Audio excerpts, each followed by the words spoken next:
Ki khubor ka Batisi TV. Lawan ra ashapi ta ka Orange Nissan Loom so po near Fire Brigade Shillong. Ka Working President Jong Meghalaya Pradesh Congress Committee, ka Dr. Maisel Ampareen Lyngdoh, ka Balongru ka MLA Jong ka East Shillong Constituency, ka Ladawa ya ka Sorkar Jilla, bakadeban a Jubab Shikipaj ba halor ka Jingmi Sindan, Jong ka Hnlc National Liberation Council, banle yiki kampentrim da ka bapen bthai ubam IED Dangshan hayo Shillong laj khra, bat ka jing hukum ban pha khang khrdap ya ka office traikam Jong ka National People's Party habaro ka rilom khasi ba jantia hadin ba kane ka sanking atiar kalabo ya ubom IED hakmat khardop jong ka office traikam ka National People's Party kabadan halashumir Shillong ka Dr. Ampareen ha ka jingya kren bat kilat pathai khubor kala ong makamla satyaban ngotho ba balai kane ka sanking atiar kabala sha khain be an hapo kane ka jilla kan shumi kinsan ban tuklar wat ya ka kamsan himasima. You see, this entire dealing of the government with ultras appears very confused. We have seen that when ultras join the national mainstream, there has been no prescribed formula, no prescribed give and take preparations. So I really do not know why, for the first time in the state of Meghalaya, a band outfit would want to interfere to this extent in politics of the state. I have no idea. Maybe there have been dialogues between them that went really bitter and sour. We are not privy to all of those dialogues because we've just seen what happened on the 13th of August to one such surrendering. So maybe because of their engagement with them, there has been this fallout that is beyond our comprehension because the common man is not privy to these dialogues. There was a big promise for a complete neutralization of one such militant outfit in the state of Meghalaya. There was much expectation for the peace that the Congress had initiated in the state with regards to ultra movements would sustain itself when the government of the day had said that they were in communication for a complete dissolving of that ultra group. Congress has done its own duty. We have done our own diligent duty where other outfits across the state have been completely neutralized. It's difficult for us to comprehend why this is happening again. Why suddenly there is this increased activity of threatening, of placement of IEDs, of all of these kinds of situations, which is very detrimental to the peace that is much required in our state at this point of time post-COVID-19 pandemic. This government will have to answer. Why is it that they have been targeted? They know best. We are not privy. Why is there so much anger?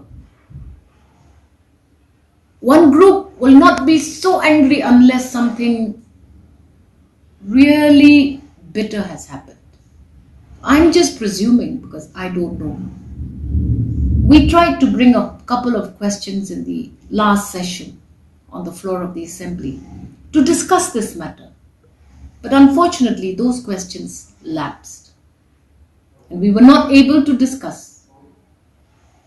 Because for us in the opposition, this is our only forum. The assembly is the only place where we can lend advisories to the government through debates and discussions. But you have seen that that was not what happened in the session. So it's unfortunate to see that a band outfit would find something so important as to make those kinds of statements. What is more surprising is the fact that, oddly so, only in the by-election I can overtly see one candidate which has given an unnecessary security protection. So, how deep are these threats? How real are these threats? Only the government can reply. Only the government can respond. We are not privy. But it is very unfortunate that if in 2023, all of the election platforms of one political party would be wasting security manpower. How much of manpower can you give to defend someone? I think all of us have been in this dedicated service to the people for a very long time. At some point of time or the other, all of us have been given some sort of a threat. Did we increase our securities in our homes? Did we defy? We never did it. So it is interesting to find that not all candidates have been given protection by this government in these by-elections. It's just a few candidates. One candidate particularly that I can see has been given this unnecessary coverage. So we don't know what their dealings are. Were there deals that went sour? We don't know. We don't know. Because we are not part of that government. But when we see that this deployment of force for one candidate has been so imbalanced, we are forced to talk about it. I am an MLA. Have you seen me walking around with an AK-47 PSO? PSO holding one AK-47 or 10 forces around me? You'll not see. So it's very interesting. Very interesting. I will not be your enemy unless I have done something to make you really angry. And what is that? Only they will know. If I have made you my enemy, I'll tell you for sure why you are my enemy today. But others will not know. Others around me will not know. So, what is 23 going to look like? Are all these NPP candidates going to be given this unnecessary security coverage? Who's going to pay for it? Who's paying for the security coverage at this point of time to this one person that I see? This is something which is distasteful. Now, if somebody has to reply to me and say why is this being done? Who's paying for that security? Haven't we all been threatened by someone or the other in our life? But do we resort to this demand for an undue protection? You're utilizing the services of the state. We need to ensure that if we do anything, we give a clear audit mandate to the public. So I really don't know what 2023 is going to be like, but I for one do not need any security.